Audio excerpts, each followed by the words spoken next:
अब्दुल रऊफ कंगनपुरी की रिपोर्ट के मुताबिक थाना इलाहाबाद की हदूद तलवंडी के रिहायशी अलसादात बारदाना वाले ज़ीशान शाह गाड़ी पर इलाहाबाद से तलवंडी आ रहे थे, जबकि पक्कोकी के मकाम पर नामालूम 125 सवार मुसल्लह अफराद ने ताजर ज़ीशान को गन पॉइंट पर रोकने की कोशिश की। ना रुकने पर सीधी फायरिंग खोल दी। दिन दिहाड़े डाकुओं ने फायरिंग करते हुए तलवंडी तक ताजर ज़ीशान शाह का पीछा किया, जिसके नतीजे में ताजर ज़ीशान शाह फायरिंग लगने से शदीद जख्मी हो गए।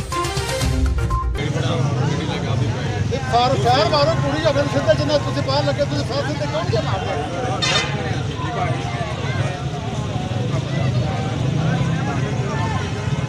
मकसद है कि एक शरीफ शहरी को बैंक के पैसे लेके आवे पीछे जोर लगे जो गड्डियां लाई जो बंदे लाभ देना ਤੁਸੀਂ ਇੱਥੇ ਹਾਂ ਜੀ ਅੱਜ ਚੌਕੀ ਚਾਰਜ ਨੇ ਭਾਈ